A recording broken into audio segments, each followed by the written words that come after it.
Yeah, this video is a market crash warning, and we were right the last time we actually covered a market crash. I mean, we were right with the Trump tariffs. The market crashed after that. I think it dropped to about 30%. We did that really right at the top of the market again. And recently with the Bitcoin crash, we did an 18 reasons why, and we can link that as well. But this one's, I'd say 7 to 8 reasons why this is definitely a risk on period. I mean, the last time we did a crash video, we said, okay, this is a risk on period. Just be aware that maybe take some money off the table, put it back in a few months when we're not in the typical months that where the market crashes. We've been sort of thinking as of late that the market's starting to roll over, especially on the S&P 500. Definitely not making lower highs as much and making higher highs. We've started to sort of make lower lows, lower highs, and we're starting to sort of roll over here based on technicals, which is just one of many reasons we're gonna showcase. But yeah, I mean, any comments on that before maybe we touch on the shift into commodities? Yeah. The chart looks very toppy, I have to say. What we have to look out for is it going to roll over now, which is looking like it could do within the next few weeks, or is it going to have one last attempt to make another new high? And that we certainly couldn't rule that out. Yeah. But you have to say this chart is we're neither the a top than anything else. So it's going to whether it is one new high before it rolls over, or whether it rolls over now. It's you don't want to be long in this market right now, I would say. Yeah, it's kind of 50-50 which way it can go, especially when something starts to trade sideways. It's 50-50. Yes, we have a bias towards it crashing, but yeah, like you said, it could make a little bit more of a push. It could make a new high before it rolls over. Now, I think we need to make that clear. Yeah, yeah. And actually, we made our video in February saying that by March, and it might be in January actually, we said by March, by March it might crash because March is a month where, March and September and October are the sort of the worst months. And March came around, and that was when we really had that sell off last time, and that was a 30% correction. And yes, it was a bit manipulated by Trump and all those billionaires claiming, they were boasting about how much money they'd made on the bottom because Trump then said buy the dip, which is amusing. But yeah, we're definitely in very approaching that same time as we did last year. We're starting to roll over. I mean, one thing could be that yeah, we could trade sideways, and this sort of the 200 moving average could kind of force it to go a bit higher because people will just trade off that. But I'm definitely for bias of going short here. Yeah, and then Yeah. seasonally, March and September, October are the months where the market generally performs poorly. Yeah, exactly. Yeah. So I mean that's just straight into the charts, just for people who most people seem to only look at charts. But maybe that leads into the next point, which is more crowd psychology and how we were right with Bitcoin. Everyone was so bullish on Bitcoin, saying it's going to 1 million, and we were saying no, that's definitely time to get out. It's gonna go to zero or at least trade sideways, and that's what's happened. I mean, same thing. Are you seeing the same thing with crowd psychology here? Yeah, certainly if you watch financial TV like CNBC or whatever, everybody is very bullish, still particularly in the tech sector. And I understand why they're reasonably bullish on AI and Nvidia and what have you, but whether the technology is going to change the world or not is not what drives the stock market. The stock market is driven on psychology. Mm, And once everybody's in, all the people who are going to buy have already bought. So what is going to make it keep going up when everybody's already bullish? So exactly. that is the key driver of psychology because people that are skeptical are either short or they're not in. People that believe that it's going to go up, which is the majority, are already in. So it can only really go in one direction when everybody's in. And if there's a lot of, it's a separate reason, but there's a lot of margins. A lot of people using margin loans to buy stocks at the moment. There's a lot of leverage in the market, so it doesn't take much of a fall. It's the same as we saw in Bitcoin because people had borrowed a lot of money against their Bitcoin to trade it.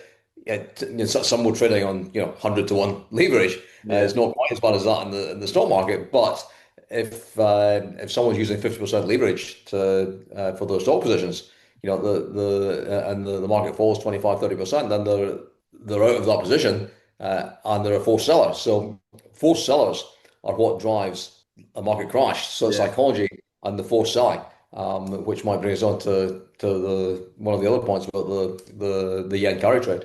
And just before we do that, I mean, I just put a short on our channel, more hate, more right with our Bitcoin predictions, but here as well. I mean, if people are unsure on crowd psychology, I mean, just go to our comments. If everyone's giving us hate, that means it's time Yes. to listen. I mean, and actually, we should probably do the op. So we might start also for as a warning. We might start doing viral titles in the absolute opposite of what we think. I mean, not for this one because I think most people can click a video which is actually giving them a crash warning. But otherwise, we should be going the Wall Street and the Dow are going to 10x in the next week or something, and that'll probably Uh, get us loads of I, views as well. I think, like many things in life, if everybody agrees with you, then you're most likely wrong. If you've got this great business idea and you go and talk to all your mates about it, your family about it, and they all say, "Oh, that's fantastic! You should definitely do that."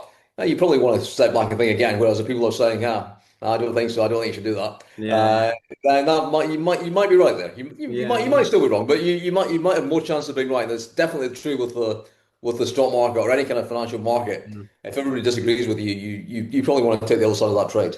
yeah, exactly. But yeah, then moving on to Japan and their interest rates and how the sort of borrowing of money is changing as of late. I mean, people don't have that stability when they're loaning anymore. Do you want to touch on things there? The carry trade has been a huge source of liquidity, particularly for US markets and for other world markets over the years, because the Japanese government, in their quest to create inflation, has printed so much money to buy their own debt that it kept the yields very low. But if you look at the Japanese, particularly the long bond, the 30-year JGBs, this year, they've increased from just over 2% to just over 3%, which doesn't sound like very much, but it's a 50% rise in interest rates. Mm, And that is causing already some unwinding of the carry trade. And the carry trade is where investors, big institutional investors, are borrowing in yen and using that cheap money to buy yeah, dollar assets. And when the yen falls against the dollar, then they become forced sellers yeah, of those assets. So yeah. it's a multi-trillion dollar position, and it's been a great money spinner for all these big Mm, investment banks because they've been borrowing virtually unlimited amounts of money in Japanese yen, and then using that to buy assets in dollars. So this has been the stock market, property, private equity, everything. Yeah, and you Uh, don't blame people. I mean, that's a clever way to make money. Yeah, clearly so everything's spiking. They've got tighter policy, um, and yeah, they hold trillions in foreign assets and U.S. treasuries, but their bond yields are spiking at the moment, which is a big red flag. And people who are making money on that sort of carry trade and now going to look for other places to do the carry trade, whilst some people are being forced to sell those US assets. So yeah, it's It's, very it's, it's, interesting. it's, it's another source of forced sellers. I Mm, mean, any market crash is primarily driven by human psychology, as all markets are, mm, but yeah, there's going to be an effect of several different factors. It's not going to be any one thing that causes a market crash. All the news media, when they talk about the market rising or the market falling, they're always looking for the story, looking for some reason why it happens. Well, the reason can just be human psychology as yeah. mass psychology has changed and people are feeling less optimistic Mm. about life and so they sell their stocks and other financial assets. Yeah, absolutely. I mean, there's two other really good points you reminded me of as well. I mean, the sort of passive income investing of, the psychology of the markets, all these financial advisors have no idea what they're doing. There's ETFs and there's all this money inflow of just people setting and forgetting, and that's typical retail kind of behavior. I think that's at all-time highs as well. People thinking they can just make money so easily, and you've made good points in the past that there will be a day where dollar cost averaging or buying the dip on things like this, where you've got ridiculous debt of the US economy. They're broke. Our country's broke as well. The UK.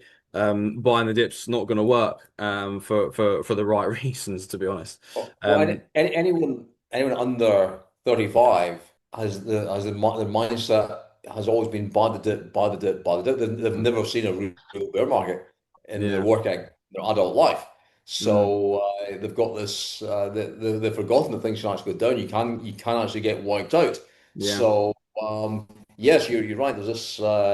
People are buying the trade. They've been trained, particularly by financial news, financial television. But by the dip, it's always going to go up. And it's been right for the last since 2008. That's been they've been right the last 18 years. It's been absolutely right. But at some stage, that is going to turn. There's going to be a major market crash, and it won't come back so easily. I mean, because of inflation, the markets mm, generally always go up over time. But we're at a stage now where things are so overvalued, particularly the tech markets, so the exactly. Nasdaq and these AI stocks and so on. They're way above what any reasonable value might be. And actually, it's interesting to know if you measure the markets in real money in gold, the stock markets everywhere peaked in 1999.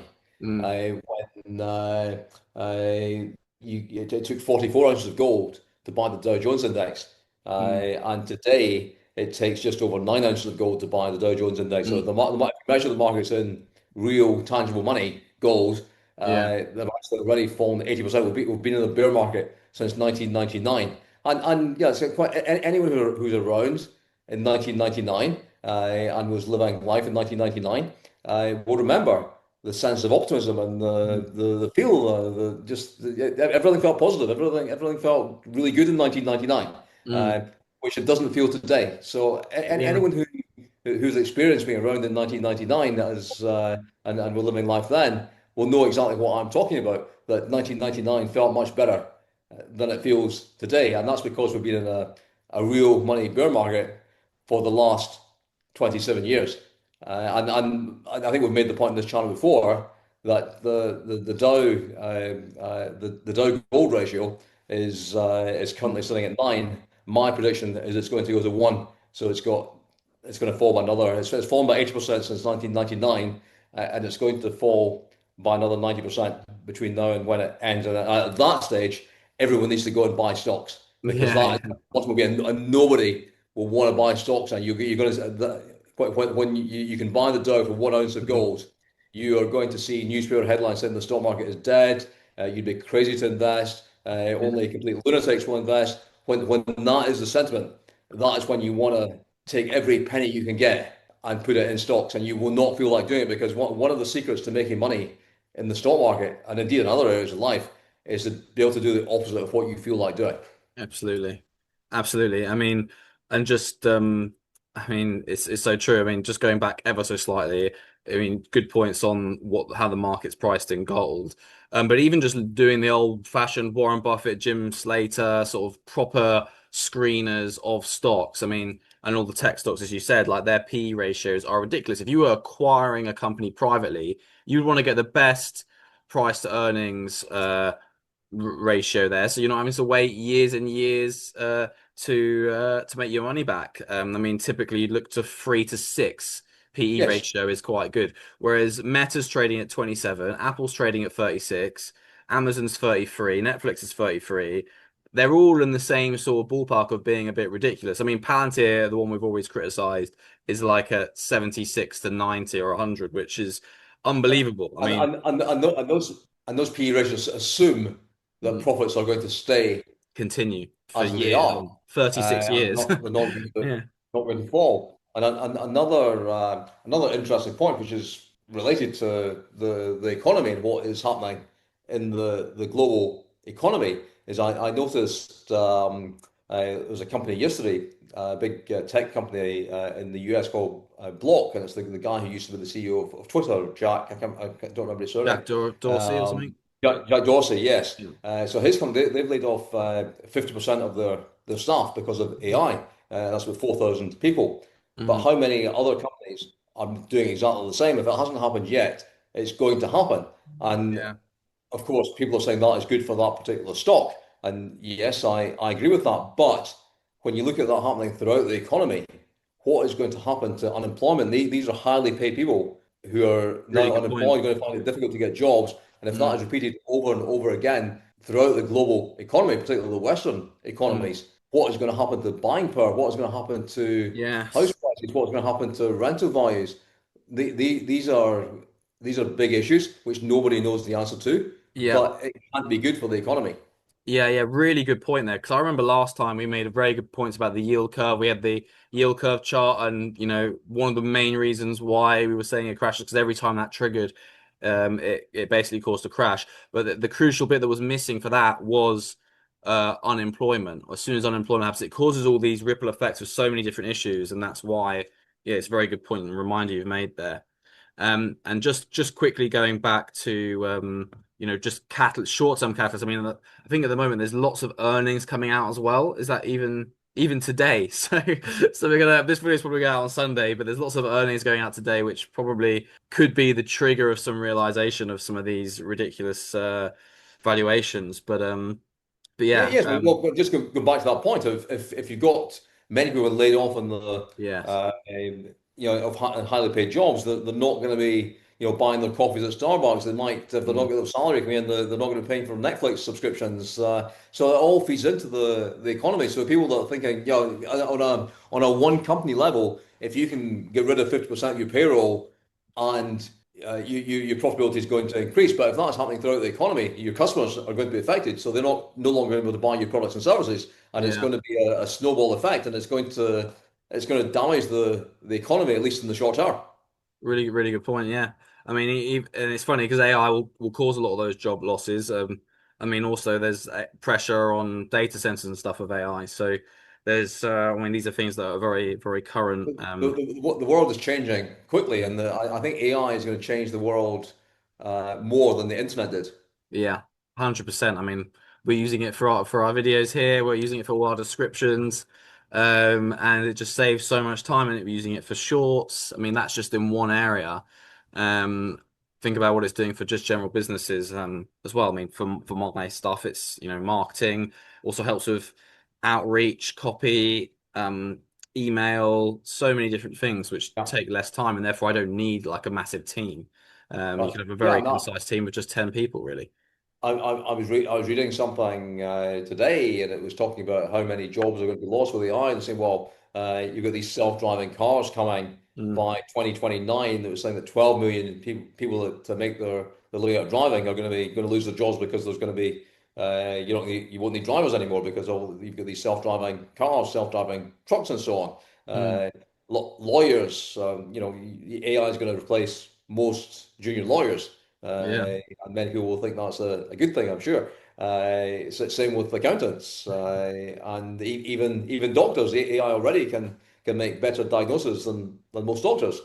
Mm, So it's going to affect the economy in ways that we haven't even thought about yet, and totally. it's going to affect millions and millions and millions of jobs that people traditionally thought were very secure. So Mm, the most secure jobs at the moment are the ones that the AI is not going to take over. Carpenters, plumbers, yeah. these kind of jobs, which less and less people wanted to do for a while. But these are the jobs which can't easily be replaced by AI. Yeah, absolutely.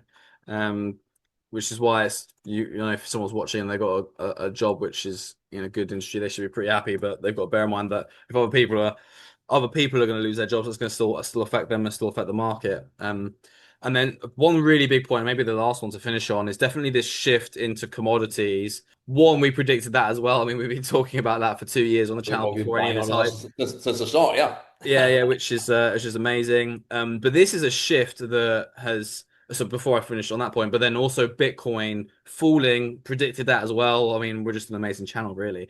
And that pressure on the fall is you got to think if Bitcoin's falling and it's making chaos and causing people to sell assets, that's going to have a bit of an effect on the main market. I mean, there's a chance after our video that Bitcoin crashing, there's might be a bounce here around 50K where the 200 weekly moving average is. But that there's still pressure there. And then with this shift into commodities, I think what's really highlighting is people just know that they should not be in dollars. They should be in other assets. I mean, I'll just share screen here just to quickly get the trading for silver and gold up. I mean, had an aggressive fall, but it's actually been brought up quite nicely, this fall on silver. But the reason we're talking is because it's had such a run from where we started talking about it. Yes. And yeah, clearly, And for people interested in moving average here to buy on, moving average there to buy on. But yeah, still beautifully, trading very, very bullish at the moment. Staying above its moving averages, bouncing off of them as well, like the 50 here. But that clear shift into commodities in a way we haven't really seen for, if we put on the weekly or monthly time frame, and that hasn't really happened, in the last 20 years. So Longer. it's 30 years, 40 years even. I mean, just looking at monthly time frames, look at that. It's been nothing, nothing, nothing. I mean, Yeah. yeah, it's just this is unprecedented, and that is a major reason I think. And maybe we'll have to move it to the beginning of the video, or this is a little nugget for people who watch at the end. That is a huge reason why the market is going to have pressure, and there's definitely a risk on period. But is there any more you want to touch on that? People want to be in hard assets. People I think, are waking up to the fact that these government issued currencies, dollars, pounds, euros, are held up by nothing more than confidence. And when confidence goes, that can happen very, very quickly. It can Yeah. happen virtually overnight, where you got people will only take, if you've got $100 bill in your pocket, people Mm. will take it because they have confidence that the next guy is going to take it and they're going to exchange it for the goods that they want. But if Mm. that confidence disappears, Yeah. that value can be lost virtually overnight, and that's happened time and time again throughout history. And every paper currency has ended up only being worth the paper it's printed on, which is pretty much zero.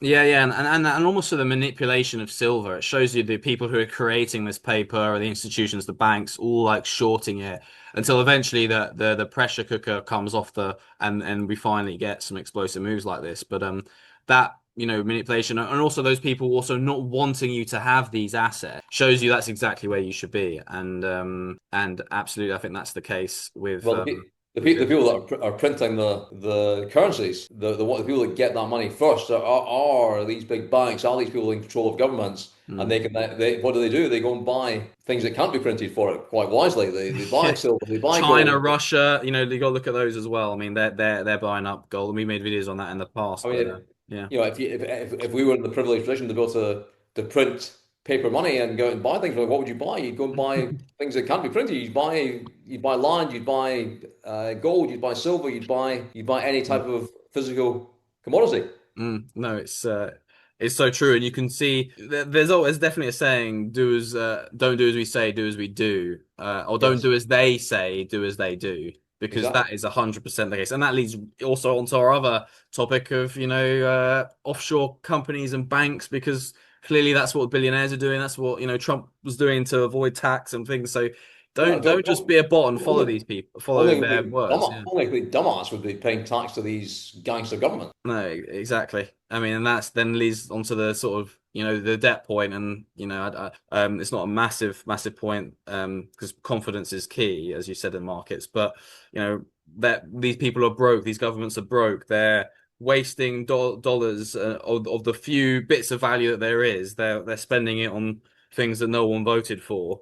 Um, well, not no one, but a minority voted for, and then they're just stealing from the population and making the population more broke, maybe causing the job losses, but then also just making the country broke, and that's obviously a cause of crash, Yes, and market crashes. of course the debt figures in all these countries are huge. If you Mm, look at the US, I think it's 37 trillion or something like mm. that. But that's not even the full picture, because that doesn't include all the unfunded liabilities, all the welfare payments that have to be paid, the pensions that have to be paid, Good point. all these unfunded schemes that they've got. And no government includes these Mm, in their debt levels, which if they were a private company, they'd have to include these yeah, contingent liabilities, which are absolutely going to materialize in their balance sheets. But they don't, and that is a much larger number than the actual debt that the markets are aware of. So mm, the number is huge, and also to pay all these benefits in the future, there are not enough people. yeah, The birth rate is too low to pay them. So something's going to snap, and it's going to yeah, start sometime in the next few years. It could be any time, but what the way that the economies are structured in Western countries now is not sustainable, and that is why things are going to break, and they're going to break pretty badly. and it's all down to the mismanagement of other people's money. I mean, I mean, it's just, and these people who like have got their ridiculous uni jobs and they're from Harvard and they go work at some bank, but they actually mismanage everyone's money. They make money because they created the system and they're basically screwing everyone over. And then in a crash, they get bailed out, like in the 2008 financial crisis, which is totally evil and disgusting. It should be like they were running a startup or a small to mid cap company and they pay the price for their mistakes. But that mismanagement it's infuriating, but it's a good point that you make. Yeah, just purely, yeah, it's the thing that will cause a major crash when, especially when other people can't be supported. So yeah, that's pretty much everything. Though I don't know if there's any other points you're missing, but I think it's quite a concise video, which is good. I think that's all we got for now. I'm sure there'll be more to come soon. Yeah, lovely. Thank you very much. Just thanks, right.